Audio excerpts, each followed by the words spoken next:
have to see at who's being damaged in this whole process. It is the company. So the company is basically hiring substandard people because the HR is obviously corrupt. So it is for them to weed out such people. And you know,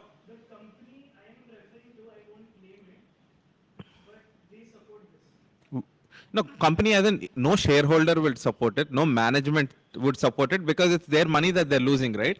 So if you're talking about some mid-level management or some, I don't get it. So like, Can you phrase it better?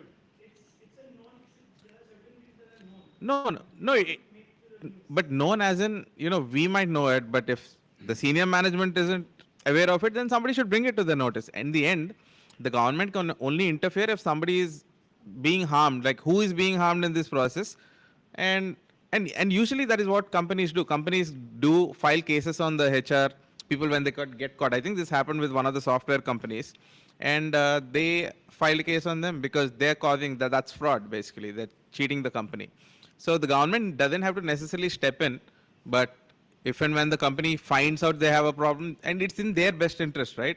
So you hire substandard resources, you lose money, you're losing profits.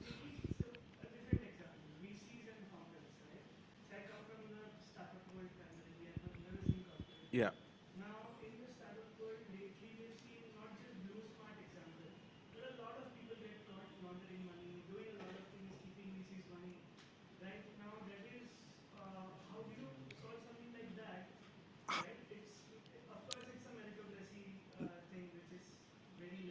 It's not a social problem though. It is like, for example, if you're doing business with somebody and there is always a possibility that they're engaging in some fraud or engaging in some behavior, you give your money to somebody to invest, and they, for other personal reasons, invest in the wrong companies to take a kickback or something.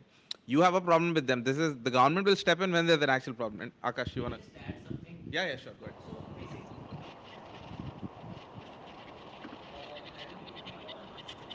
I don't know if you heard, and can you not like repeat the first explanation? We're still trying to keep it with For me, it would be a case to case study of every law that we go on. How did that come? What happened? No, Kushal was playing and his speaker was. For example, if you know any shareholder agreements, share subscriber agreements in India for the same amount, the number of pages, so we basically 6 to 8 months ago we raised around, and the number of pages that we had to sign, go through the number of lawyers involved was so insane that it was crazy. To raise that amount of money in the US, it would take like 10 minutes. Like you would sign a safe note which is agreed upon. But the reason behind that is that there is distrust on both sides, and the distrust does not stem from actually their trust in one another, but their trust in the legal system of the country. Right? They know that it's there is an ability to enforce legislation. So what happens is that they would try to put in as many clauses and all of that stuff. And despite that, so for example, Blue Smart case or any of these cases, um, the VCs know that they really can't do much. They can take these people to court, but it's going to take 20 years. So basically, that's the it all stems from no contract enforcement. Can we have the next question? I have my question is for you. So in your first speech, you mentioned like you kind of equated the phrase ease of doing business with freedom. Okay, you kind of used it as synonyms, ease of doing business and freedom. But are we kind of unintentionally advocating for policies that are like not actually good and not libertarian? For example, I think there was talk about say grants from government, subsidies from government for businesses, and then there was talk about land acquisition, which is just a euphemism for like taking land from someone forcefully. Uh, so, I mean, so if we kind of like associate ease of doing business with freedom, we are associating like these violent and state policies also with ease of doing business for freedom. Okay, so what I meant was, ease of doing business is a means to the end of freedom, if you want to look at it in a means and ends kind of way. And I don't know if we are equating these policies. There was talk of grants actually. Sir talked about it, not me. Yeah, so the question should have gone to Sir. But ease of doing business. Let's go to California for a second. There's a very interesting book, Palo Alto. I think the book is titled that, and it talks about the way the American tech industry has evolved. A lot of it was with the support of the government. There are DARPA challenges even today, and the US AI Action Plan calls it a race to the top. So it's a race, it's always a race.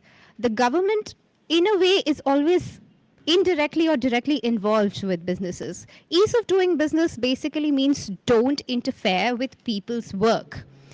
So for example, if the government of the United States went to Sam Altman and said, you know what, you can't do that, would we have ChatGPT today? No. That's it. That's all we're saying with EODB. And then there are certain parameters which can be looked at on a case-to-case basis. Do you want Sir to answer your question about grants? Because he's the one who talked about it, not me. By the way, I 100% agree that Yeah. yes, freedom plays a big part of piece of doing business, and freedom to, let's say, start a business, and freedom to go bankrupt, and all those things. I 100% agree. Just wanted to clarify. So yeah. Yeah, I think Sir should answer the question about grants. No, but I did not understand the question about that. So he's saying that if you're... Okay, go ahead. I think I wanted to say the same thing that Akash said, which is that if you give grants to businesses, now even if it's decided by the experts, it's still central planning effectively. It's the state picking winners and losers, which I mean, which is not what libertarianism stands for. Yeah. What is expected? But then the state isn't the only entity giving grants to businesses. Yeah, but this was specifically, I mean, this discussion was specifically that government, whether government should be giving grants to businesses. The libertarian See- perspective would be the government should be involved. Exactly. No, it's a spectrum. I think we should... Let me. अरे भाई बोलना तो दे। No spectrum, बोल। The question was, funds are not available. The answer was in perspective of that I gave an answer that funds are available in various ways. One of the way to get funds is the grants. Whether that grant is okay or not is a different question. I did not say about anything whether the grant should be given or not. But according to me, for deserved ones, grant should be given, and I am talking with conviction because many of my own portfolio startups have benefited from 10 lakh, 50 lakh grants that they got for their project. Because 10 lakh and 50 lakh grant is enough for me to develop a very good prototype or a MVP, which I can showcase to the market and get customers instead of going for my funding. If I am ready with my product, utilizing that 50 lakhs, I am directly going in the market, getting the customers, and customers pay me. And if I am getting a paid customer, I have my revenues already on the books. When revenues are on the books, I need not go to the, Do you think the state should enable that? See, in India, innovation was never a focus. Right? Somebody has to give that, ignite करते हैं ना car को, fuel लगता है. Because who will do that? Government did that. Now we are slowly moving out of it because you cannot, give that every. We should help somebody till he probably runs. To fly, he has to, get strength himself to That fly. answers my question. I think whether it's right or wrong is a separate discussion. But like, are we as a libertarian supporting it or kind of unintentionally? No, I think the libertarian perspective is that we don't want the government to give subsidies and funding. So I think any last couple of questions quickly. We want to wrap it up because we want to. Okay. Yes. Yep. What next after this event? What are your plans for the future? What were you expecting from this group? Are you happy with the how that showed up? Are you expecting more people? Yeah, no, definitely happy with the number of people that turned out. And we will be doing more summits in more cities. The idea right now, our focus is to spread these ideas everywhere and also identify people who would join us in doing this. Because we are a few of us, we need more people to join us. One is spreading the ideas, and two, identify the people who will support us in this process and continue doing. So our immediate roadmap is to do this in more cities and build up across a community of like-minded people who are committed to the cause of spreading liberty in the country. So that's our immediate goal. As a political party, everything starts from the grassroots. One, you need like a grassroots movement. You need your foundation, and this is how we plan on building it. Because we can't do things the way the other political parties are doing. So we have this is the way we are going ahead and make sure that people understand our ideas and believe it, and then we're going to build on them. Yeah, we'll do that. Yeah, one thing regarding this, one thing that we are working on is that each individual who, like, giving the individuals who are interested in libertarianism, like the party handle amplifies their voice, and each individual has his own audience. Like in India, like politics is mostly not about that much about ideology, but much more about personality. It is the nature of democratic politics. So the idea is that whole legion of internet-based last year there was this guy Phidias who got elected in the EU Parliament via Cyprus. Then if you can say that Donald Trump's election was also a whole lot of ran on internet, like he went on podcast circuits and things like that. So the campaigning is shifting from like that offline is important relevant right now, but people are spending much greater portion of their time on screens. So we are counting that can create a real disruption, like individuals' own audience and the libertarian platform amplifying that. So that's what we are counting, like a legion of speakers, like 500 to 600 people who have the audiences in millions can create a whole lot of difference. And that's what we are betting on, that if we gather the mass of 5 to 10% of the Indian populace, and we can definitely have a veto on whatever socialist nonsense, whatever socialist nonsense someone tries to peddle. Immediately 5 to 10% people will say that we won't vote for you, and then they will, like Trump went to Bitcoiners, he went to libertarians for votes. So in when the margins are razor thin, every percentage matters, and our bet is that if we can corner the 5 to 10%, and we have influential influencers were derogated today, but they have their place in the society, and so we are counting on that will be much more cost effective as compared to the current model, which basically relies on thousands of crores of funding, extorting everyone, and basically if you don't win, you are bankrupt in the next election. So this is what we are counting on. Basically, online is our major focus, and after this summit, we'll start collaborating on podcasts with others, and inviting others. Basically, cross collaboration of audiences and spreading the word. Like right now, like Bitcoiners and Web3 people, they have a huge community. We have overlap with them. Then there comes people who are interested in education. Then there are people interested in healthcare.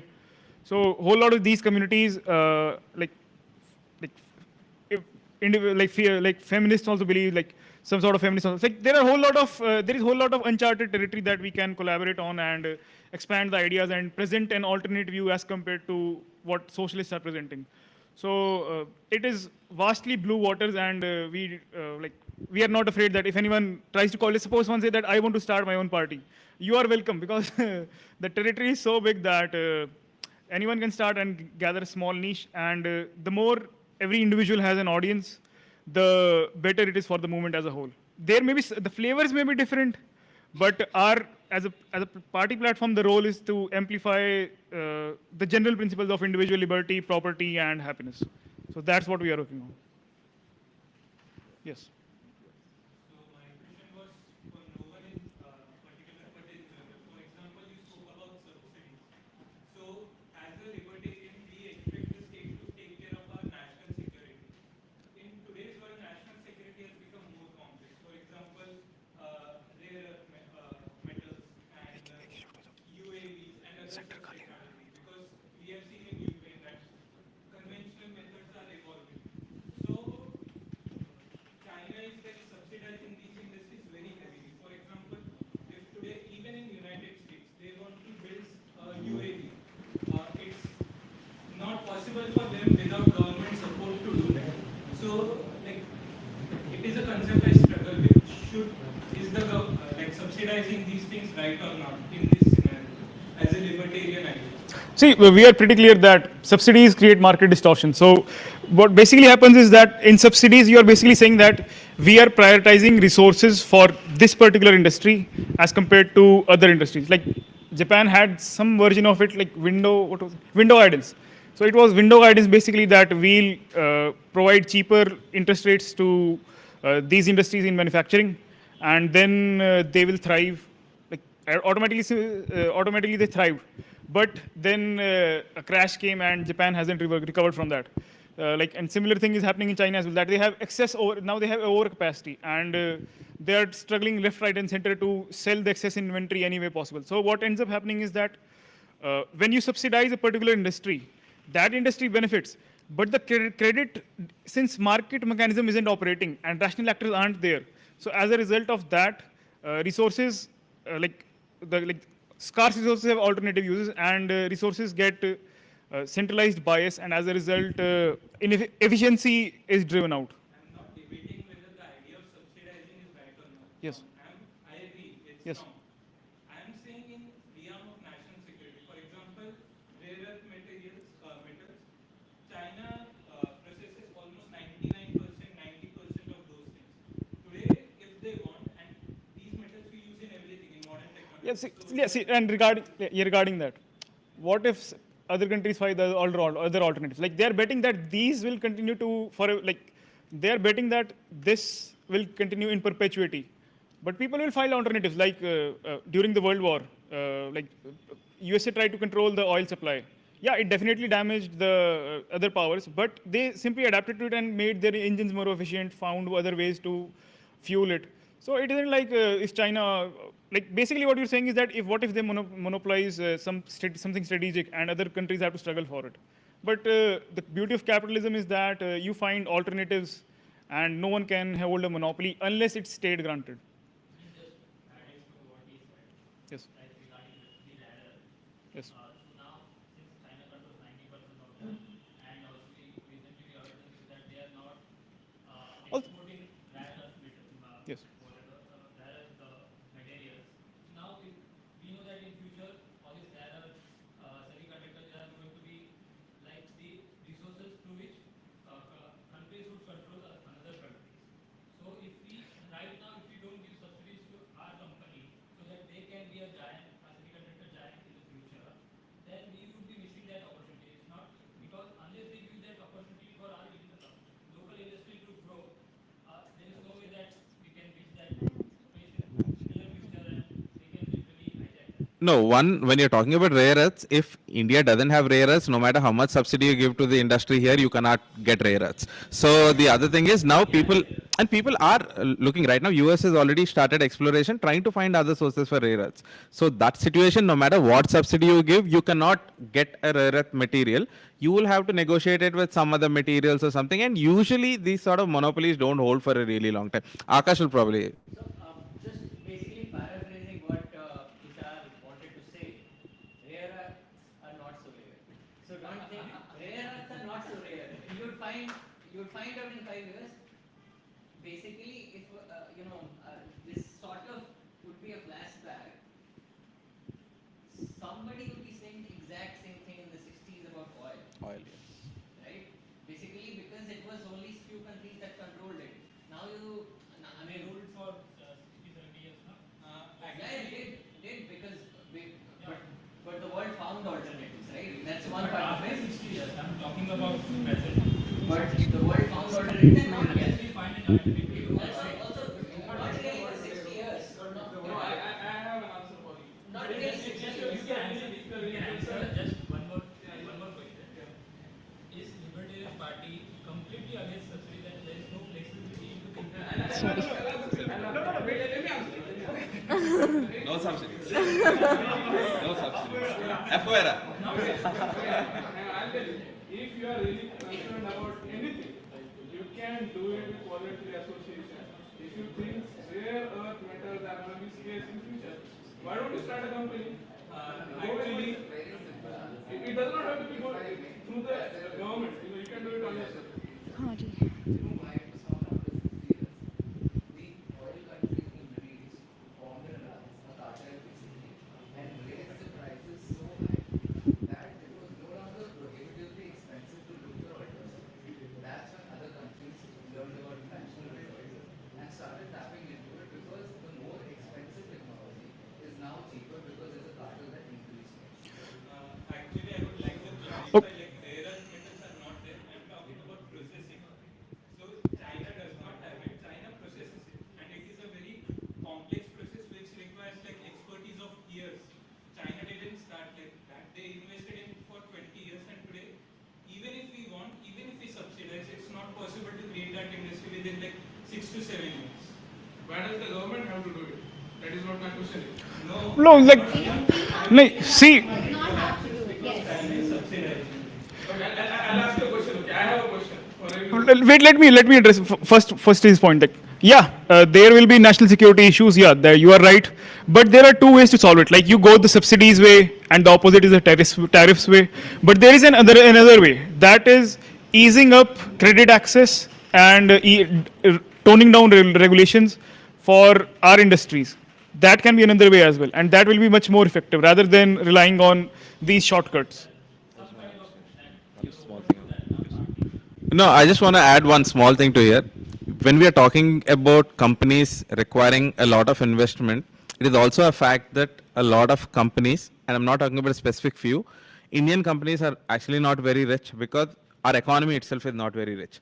As the economy becomes richer, companies will have more capital that they can risk in projects like that, which may or may not have immediate payoffs. So if you look at it during one of the most amazing things about the whole moon race or the space race was, US spent equivalent of $250 billion in current terms on just trying to send a man to the moon, space, whatever. And they did not destroy their whole economy, but the Soviets did. The only reason America or even the government spending was able to do that is the economy itself was so rich and they were so productive that even if you destroyed some through government spending, it wasn't such a big deal. And same thing happens as the society becomes richer and the companies actually have more money to spend on R&D or research. I think a lot of these problems that we are seeing will get mitigated to a larger extent. I think regarding R&D, it's a different route. I'm just saying it doesn't matter if companies get big. Our companies are big, but they do not invest in R&D because I'll they do not have competition. No, okay. There's another reason why companies in India don't really invest in R&D because the people who drive these companies are traders. They're people who are used to buying things and selling things and being close to the government. These are not your the engineers, the scientists, and US. Those are the companies who go establish companies and make them like $100 billion companies. In India, that doesn't happen. It is the trader guy with community connections or political connections who's making money. And that is why we don't see the R&D culture in India. It is because the system doesn't incentivize those with the talent, those who are inclined to do research, because that guy can't start a business. There was a incident where someone who studied semiconductor engineering, he wanted to come do something in India. He could not set it up. The barriers were so huge. Now, if Ambani or Adani, and what are their backgrounds really, right? So they will not be thinking in terms of R&D or technology. So if you look at most of the founders of American tech companies, they're all coders, hackers, geeks, scientists, engineers. And that is the difference. And this is the question that keeps getting all the time. Why don't Indians invest in R&D? India doesn't have a culture. It is not that it doesn't have a culture. The people who want to do are not allowed to rise up because the government stifling their entrepreneurial spirit.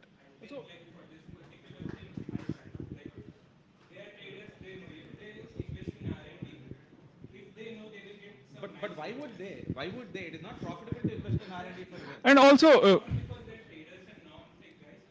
Even in America, for example, JP Morgan. JP Diamond is a businessman. He doesn't know tech. Still, he had like foresight that they should invest in technology. And today, JP Morgan alone invests $9 billion compared to a tech company. Even these companies invest in tech companies in the stock, but these are not the ones who are setting up. JP Morgan isn't going and setting up something like a Palo Alto Research Center. Or he's not. Yeah, he's not. He doesn't. He. You should just open the floodgates Yeah. and let the market decide No, I'm saying they are not setting it up. They might invest in forms of equity, and companies do that. VCs do that, but they are not setting up a. The angel tax. The angel tax we got only recently. Can we move Uh, on to yeah, the yeah. next question? Point is it's about ROI, I believe. It's like, would you be better off tomorrow with a $10 trillion economy under very loose regulations where people are and businesses are allowed to do what they want? Or today, I'm just saying that my only point was it is not because Ambani and Adani is a trader, he is not investing in R&D.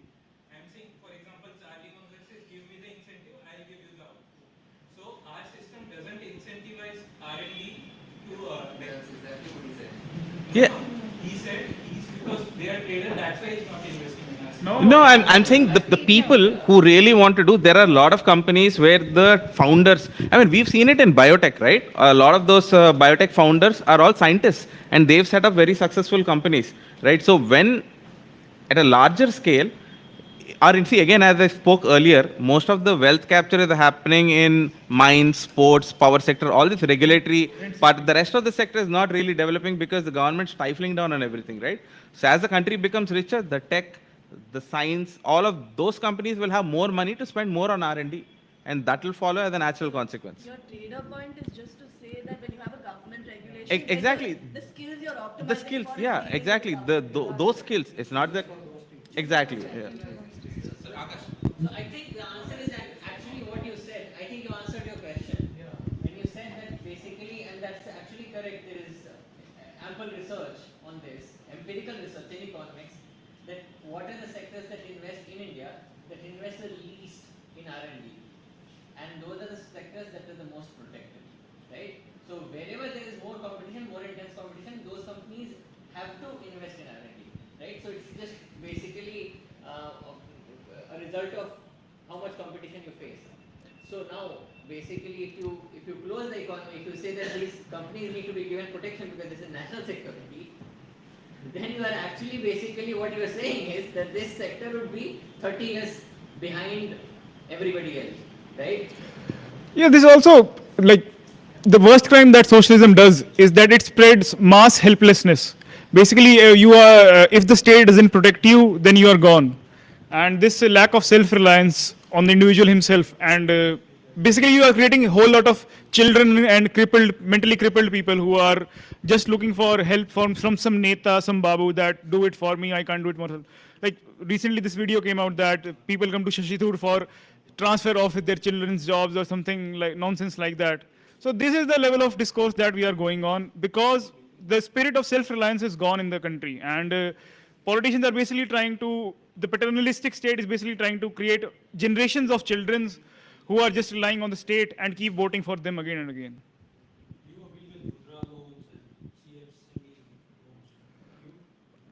Credit access is necessary, ease of credit access is necessary. Like these experiments, somewhere they work, somewhere don't work. So we don't have any particular bias or favor against them. No, the government is giving out loans. No, the government. Oh, banks are, but they have mandates for these banks. Yeah, no, we banks can do whatever, like. Yeah, no, we don't support that. That is a moral hazard. No, we don't support. No, absolutely. I No, think, that's but the point, the larger point is that if it's basically a public sector bank, Yeah. right? The minister is dialing up the number Yeah. and saying whom to give loans. Exactly. And then you end up with big businesses that are crony. We need to get rid of public sector banks. As long as that exists, the government is gonna keep monkeying around, giving cronies. Yeah, and like, whoever benefits. Yes. They have to go. As Yes. long as they exist, the government is gonna monkey around with them. Which one? Yeah, They're creating the problem and then creating the solution. Now all that money which is in, And by the way, no. we are here talking about this in 2025.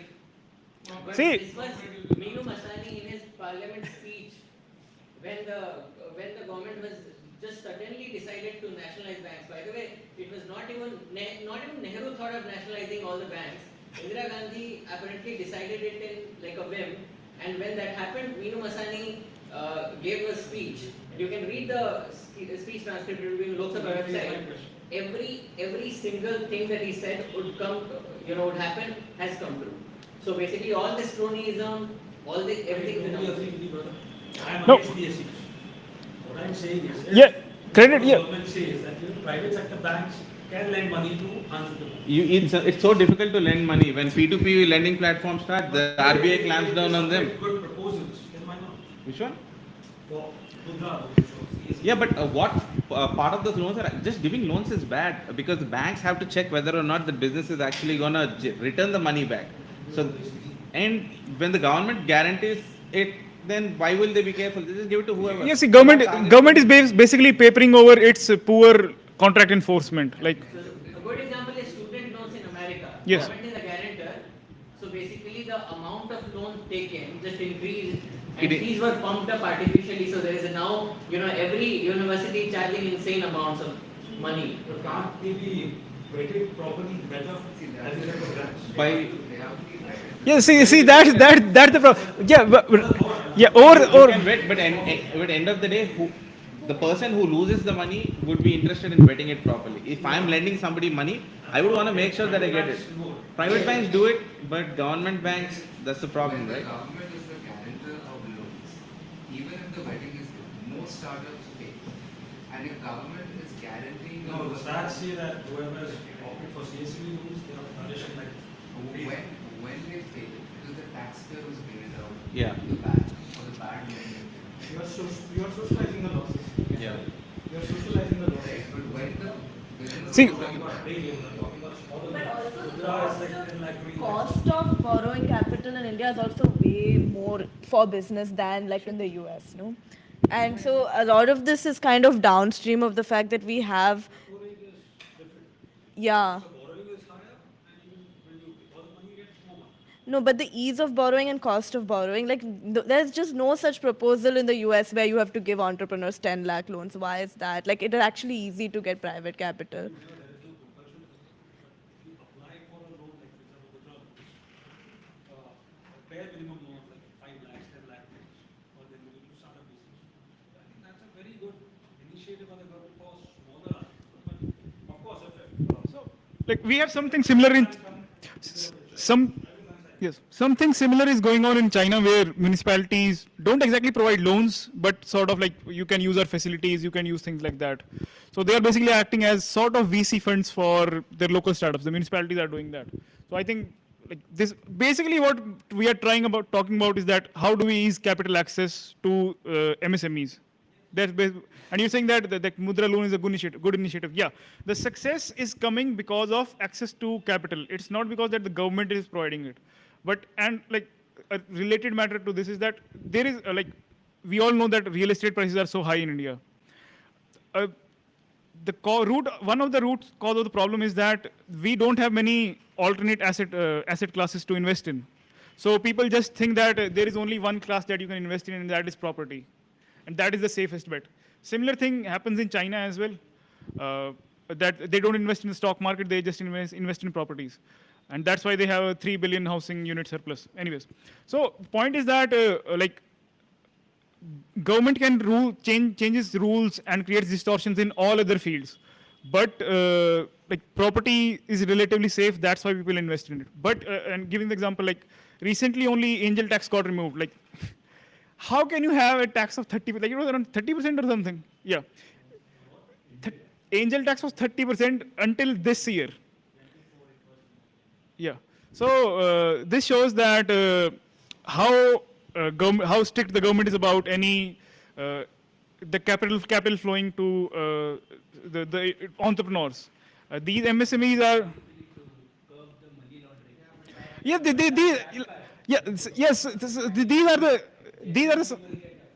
so these are the sort of explanations given, like national security, terrorism, and things like that. Like, have they stopped? No, yeah, they happen, yeah, definitely. No, I'm not denying that. What I'm saying is that you cannot turn down the problem to zero. You have to take risks, and risk-taking appetite of the country needs to increase. Like United States blew up in 2008, but now it's back stronger than ever. So risks happens, and India needs to like have that gusto to say that yeah, we'll take risks, we'll make some mistakes, but we'll keep marching forward and keep betting on ourselves. So this is a sort of attitude problem as well, I think. Yes. Yeah, yeah, yeah, yeah, exactly. Precisely the reason government guarantees were there, so they were getting loans without any, Yeah. without For housing loans, without Fannie Mae and Freddie Mac. Yeah. Yeah. The solution to actually banking, the solution to bank credit is two things. One is universal licensing, not licensing, but like there should be RBI should allow more banks to come in, Yes. private lenders. Right now, what is the limit for getting registered as a bank? Something 100 crore or something. Last 10 years, so there has not been any private lenders. Paytm, only Paytm got one license, like, That is all small finance. yeah. So in last 2015-16, I'm talking of universal banks. So Yeah. universal banks, it's only now that government is planning that RBI should allow other universal banks to come. And in US, like in US and China, there are a lot of local banks which give money to local entrepreneurs, local business. India, that is missing. I read somewhere Takshashila institutions of Pranay, that in China, it is the local government that supports the industries and it builds these plug and play clusters and all those things. It supports with the financing also. In India, the city government are so weak Yeah. that there is no way they can do anything. Everything, when we talk in India, actually, when we talk about government, we actually have a thing that government is central government. Yes. That is precisely the problem in India. Yes, and that's why, like, 50% of our policy proposal is entirely about decentralization. And we already have groundwork for it in the form of 73rd and 74th Amendment, which was about empowering municipal bodies, and 73rd was about municipal, and 74th was about panchayats. Oh, sorry.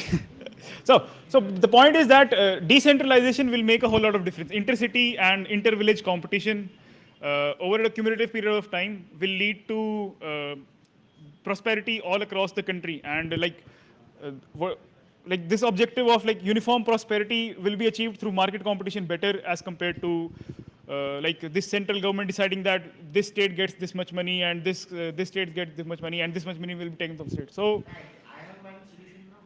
yes. Instead of, I know most of people in India don't like income tax because the way it is not costing income tax. I tell you what people don't like is that our money goes to the central government and then actually Yeah. nobody knows how it is being used. One thing what we should do is that instead of abolishing income tax, we should have a policy and no, Tushar and others can think about it. We should have a flat tax and actually we should pay money to the local government. And then local government should keep the money 30-40% and then give it to state government and then give to central government. In UAE, the money that Dubai collects, not through income tax but through fees and all, Dubai, Abu Dhabi and the 7 Emirates of UAE, they actually keep the money with the city government, keeps most of the money and then only some part of it is transferred to the national government. Yeah, the central government is too big. It gets a big chunk of the money. I think we need to shrink it down. That's why in Indian also, most people will see that people put this, the roads are flooded and then people ask where is my income tax? Yeah. Flooding. Because the money goes to central government, but actually nobody knows where that money has gone. We should pay Yeah. money, the money should go to the local city government. Yeah. So one day, That is my individual No, not. we agree with that. Yeah. Okay. Go on. one day LBI has posted about something of filling the IRCTC forms or something. So we had to hire agents for filling the forms. So I had commented, are the CAs of India are like babus, finance babus, and then we have to hire them as an agent to audit the financial, because income tax is actually a UPSC babu. So is that analogy matching here? I didn't. Because ICAI is standardized. ICAI, that's a self-regulated. They self-regulate. They No, the tax laws are so complicated, right? So the government has made the tax laws so complicated. You need. So for like the agricultures, the LLP, I also don't know anything. I just like registered pro is the one who helps me do with all the filings and compliance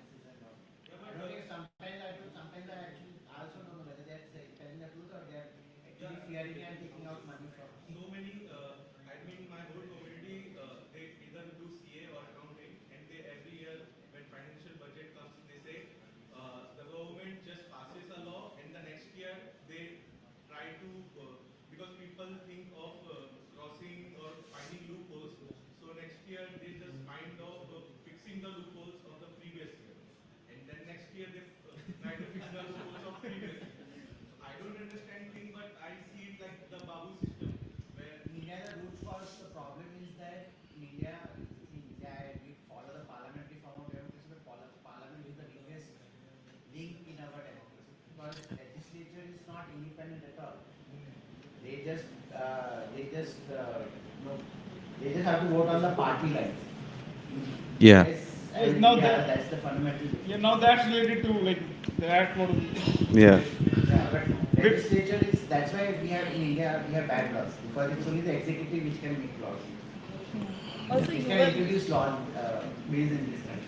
you were also saying, no, like we don't, like it's the risk thing. Like if one person somewhere, we would rather stop that one guy somewhere from breaking the rule at the expense of 10,000 Yes. people. Yeah. And Yeah. we don't succeed at that as well. It would happen good if we had succeeded at eliminating crime, eliminating fraud. But we say we can't do that. We just make it things difficult for Yeah. the normal law-abiding citizen to do things, and Same thing applies for guns as well. Like, yeah. criminals still get access to guns, but Yeah. we here are like honest, innocent, and hardworking people are Yeah. just. I actually witnessed a person at a temple, he just bent down to offer, and I saw a pistol at the back of his back. Okay, so sir, we need to probably wrap up the question. We'll Also, just any take. last questions? Okay. Yep.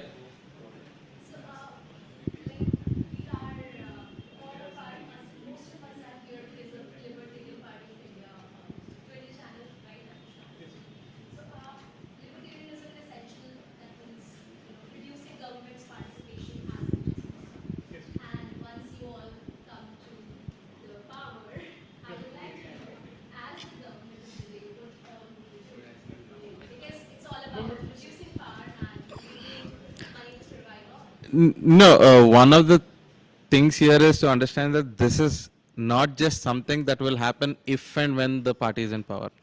You have to understand that most state policies are exist because there is a sort of a demand for those in terms of welfare, in terms of freebies.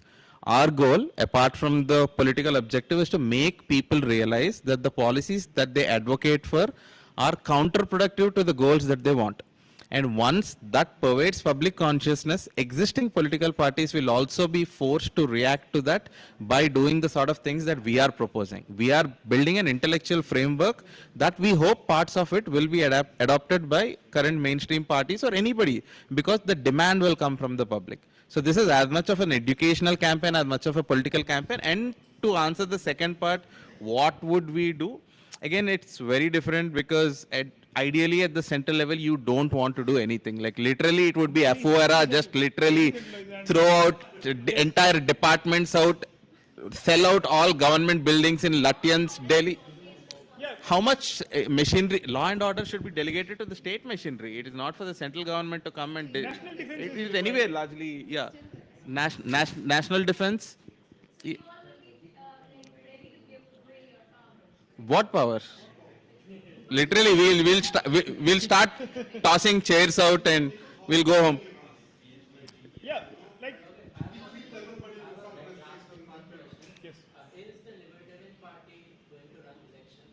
Yes. At some point in time, yes, definitely. See, right now, like it would be a fool's cause to directly jump into elections. Elections. Unless you build a ground support first, yeah. Let's build our presence. Yeah. No, we are targeting states. Yeah, anyone who wants the party to win elections, start your social media. Yeah. We'll promote it. That's our job. How you can support it is one, you can your friends. tell your friends, get more people to join the movement, spread the sort of videos, the content that we make. And we have our groups, please join that. So Yes. if you are active, if you are Yes, and- interested in doing some activities, in like for example, if you are in Bombay, then maybe join some of the meetups or take the initiative, organize more meetups, more outreach. Yeah, and the biggest thing, like, yeah, Yeah. Pradyot hosts the meetup. Pradyot hosts meetups, so you guys can, we are the And- Pune. Yeah, and this is not just about like education is important, but another initiative that we are working on is called the Real Free Market. So the Real Free Market is basically trying to supplement the government in providing civic amenities and empowering and entrepreneurship in it. So basically, the idea is that you don't know what it costs to fix a pothole. You don't know what it costs to build a bridge. Like I showed the video that guy built a bridge in 12 lakhs. you don't know like how these things can like they won't be to the par level that the government provides, but they will be sufficient. They will be better than nothing. And like it wasn't told in that video, but that guy charges 10 rupees for walking across the bridge and something around 20 to 40 for when your vehicle like two-wheeler crosses across the bridge. So like this is like providing services that the government is supposed to provide, but due to capital crunch it doesn't provide it. So entrepreneurship in those areas, that is the idea behind real free market. And those who are interested in like if you're interested by your expertise, like you know structural engineering and you want to contribute in the designing of the bridge, or you know about materials and you can build some new way of fixing the road. So the idea is that people are interested in solving their problems, but right now the mechanism is that they join some NGO, which just relies on corporate funding or whatever funding source and then finishes up. Whereas in entrepreneurship, your source of fund is your customers, and people will always have civic problems. So the business model is already there.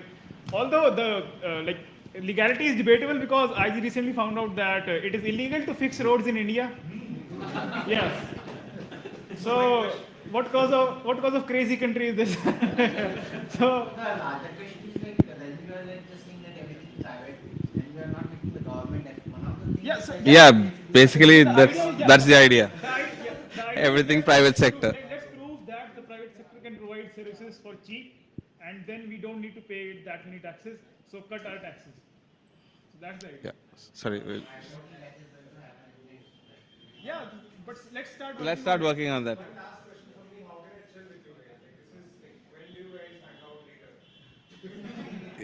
Yeah, I mean, after the conference, we'll be hanging out here. Yeah, you can. Are you part of the group? Okay, great. So I might be wrong, but my point is 99% of people don't apply to libertarian mindset. They want the guards to guard. They want to. They are okay with creating a chain of guards or audit system instead of just taking things in their own hand. So till we like you said, moderate actions like lobbying or creating supporting causes. Till we can take the time to convert or convince the 99%. How can the rest of 1%, what they can take the extreme measure to fight the state?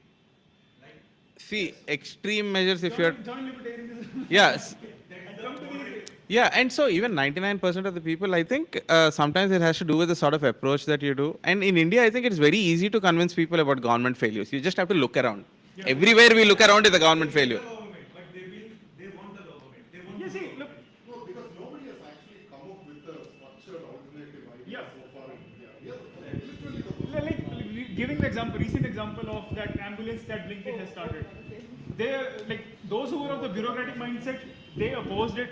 But those who just wanted the service and didn't care who provided it, those are the people who. No, supported very it. simple. Like most people today who come here probably have taken an Uber or something. It's almost impossible to now think about traveling in an Indian city without an Uber. Like I don't even remember how we used to do it 10 years ago. It was an absolute nightmare. So people are using these alternatives already. And the government comes and says Ola, Uber. yeah, no surge pricing. So the government's always causing the problems, the private markets solving them or trying to solve them. The government is the obstacle, and this is the message we need to hammer out to the people, and we need to convince them about that. There's no two ways about it.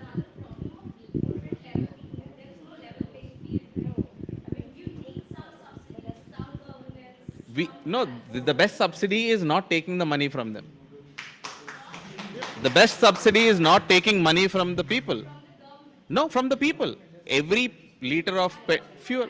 Yes, exactly. The government is just taking money and acting like it's giving something back to you. The government doesn't have money of its own. The playing field will be level if the government just steps out of the way. It's By, you know, what's that is not proven itself to a certain degree, that does not fit your needs, right? You're poor, so if you don't. the government needs to. See, We get that, but when you look around, right? Can you give one example? Can you give one example of? can you go ahead? Okay. Anybody else? See,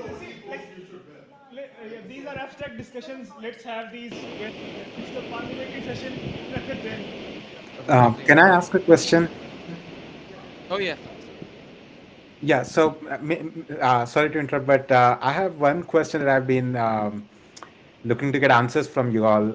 So there was this libertarian mindset party in the 60s called Swatantra Party, as some of you would know, right, by Rajaji.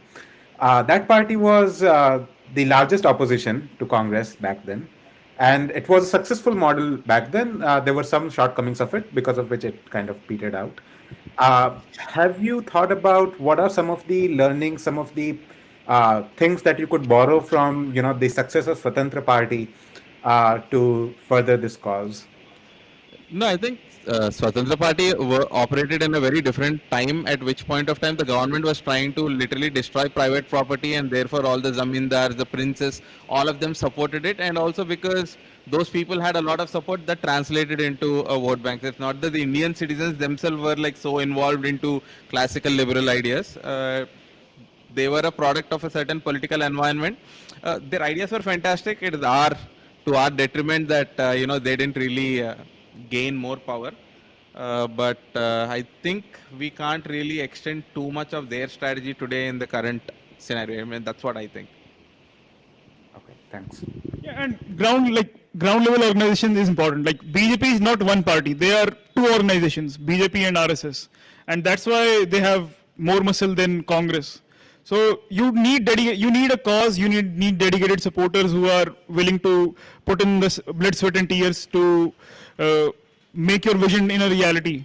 So we definitely need a ground level organization that, regardless of voter lottery, keeps working for the cause that we are promoting. So in a way, real free market is about that. Like, rather than doing narebazi and shutdowns, actually go to the customers and go talk to people and solve their problems through entrepreneurship. So that is our sort of equivalent of like an organization that is perpetually active and trying to build a base that keeps getting its problem solved and doesn't have to rely on elections to get their work done.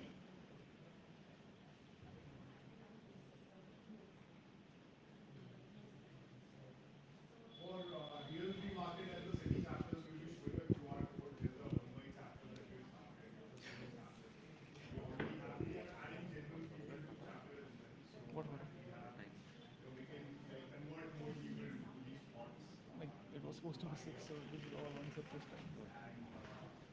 Yeah, so we conduct weekly meetings in Pune, and we are, trying to show in Mumbai as well. After this meet, I go to many people coming from question.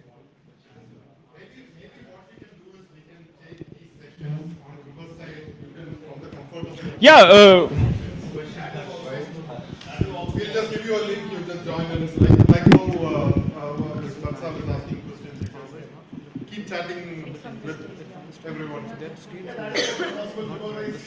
108 people and really like 4 people show up on the weekend. Right. So we can start with the online meets and anyway you guys are on the WhatsApp group, so we'll just send you a link and we'll just hop on whoever is free just hop in.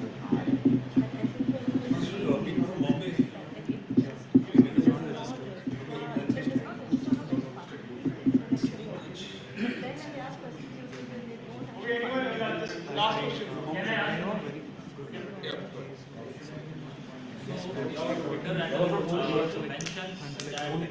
Your Twitter handle mentions Indic civilization, pro-Indic civilization. So I wanted to know about it.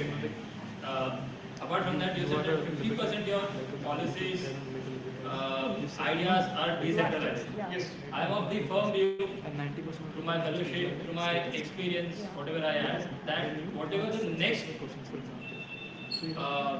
movement that is going to come, that the frustration that is growing towards the apathy of our city, next revolution that will come is through local self-government. Yes, definitely. The reason why government is not changing their policies is because they are fearing that they might lose the election. Let me complete the sentence.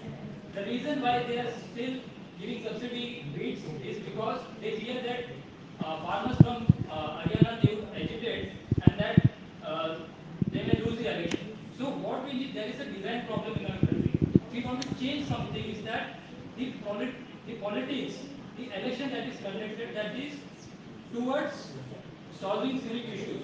Yes. That is towards making our life more good. So if there is any party that wants to be successful, then it should first some ideas that you suggested, like social entrepreneurship, that go towards the citizen, solve their problems, and say that, see, we can solve your problems, and then that as a city government, that entire financial evolution should be towards the city. So I want to know that if you get elected, obviously you would have this executive bureaucracy. How would you create that? How would you communicate with the citizen? That is the second question. And that one problem that I don't know his name, he suggested that there is substandard of government, substandard of governance. There is no check of it. I got my first company. I know there is check in everything. Whatever we do, there is a report of it. There is checks and balance. We always try to improve it. So my idea is there should be free hand to private players, so they can solve civic issue. At the same time, there should be a local self-government, but it should be functioning as a private player. Like, Yeah, we are open to that. Yeah. and also a question for the women panel, if I can ask. Yeah. So yeah, just to make it clear, private cities we support.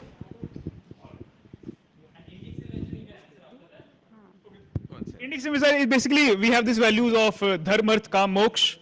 None of these have any involvement. None of these were designed to have the involvement of state in it.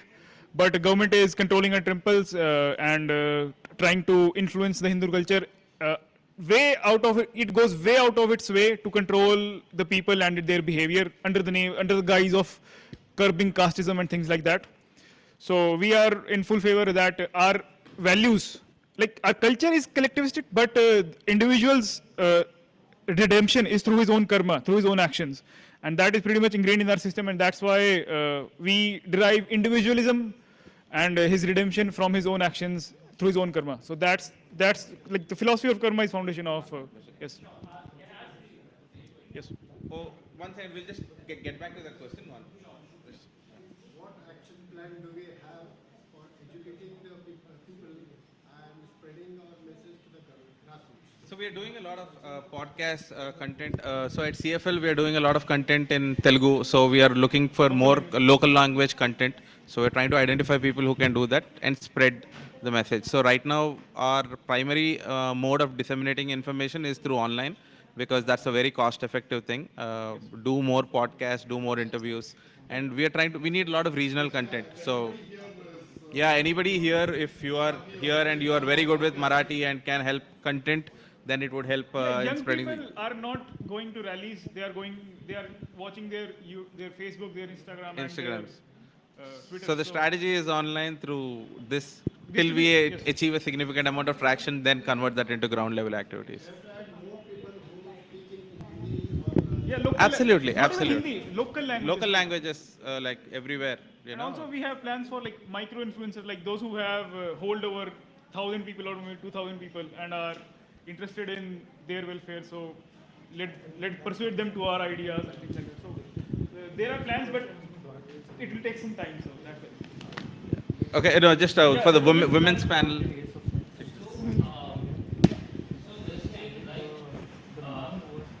Liberalism in the West, like they're trying to explain left hand, like they have left, two left, like the left is front. They went to home, and the feminists were like, we don't need men and everything. So from there to here, like you subscribe to behavior feminism. Biological feminism. That yes, men and women are biologically different. They have the responsibility. So as opposed to Western liberalism, they were like grounded liberalism that respects family, society, culture, and everything. The reason I think many of the men ask this question that what about men, what about men's law, is that the growing voice in the social media that through various cases like Shubhas, Atul Shubhas case, and many that during aluminum and everything.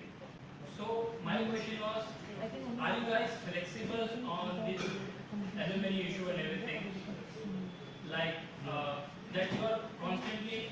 I understand that when we are oppressed earlier because they are not given this opportunity to engage themselves in more economical way. But now that women are educated, they go out, they pursue education, they have a job, they can do more. So now, for example, now you are this Liberty Party. Someone hears that, see, there are women being in Libertarian Party. Some men may think that it may be the same as the American liberty when like females are completely against men. So in order to communicate your voice that no, we are not that way, maybe we also have an opinion on alimony that yeah, if the marriage is sustained 10 days, maybe that the wife earns good money, we need equality, yes, yeah. So men and women are similar. Do you have any kind of that idea to communicate to the Indian society? Yes, absolutely. And a couple of corrections there. At the moment, I don't think LPI has a women's division or anything like that. There's nothing like that, to the best of my knowledge. And I can only answer this question from the perspective of a scholar and how I've observed trends on social media recently, especially after the tragic, terrible fate of Atul Subhash. Yes, laws are biased and they need reform, and as soon as possible. Women are not the pure goddesses that law makes them out to be. There are problems, and men are under severe mental stress. So all of these laws require reform. Yes, I completely agree with that, and I think any logical person agrees with that at the moment. Yeah. So also just want to quickly add, we're not taking any more questions. We have to sort of wrap up. I just want to address that one specific thing. For libertarians, we largely look at things through an individual or a property rights, this thing. So one of the things when it comes to alimony or something, we believe that all of them should be dealt with through contract law, not through, government law. One of the things that we propose is the replacement of the housing contract.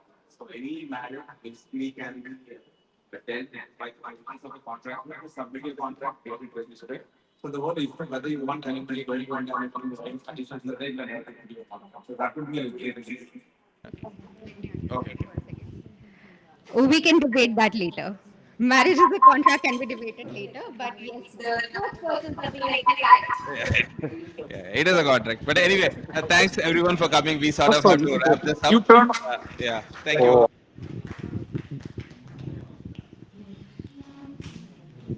marriage is a contract. It is a contract. What are women? It is a contract. From the legal point of view, yeah, it's a You have read the book Women as Sex Vendors? What? sorry. There is a book by a very famous anthropologist, Women as Sex Vendors. You got to read that before calling marriage a contract. It is a contract. I mentioned that. He's a spokesperson. I'm not saying it. If you have Not endorsing all men. Prenups, are you referring to prenups? no anything, everything. See what is the government doing? The personal law is basically imposition of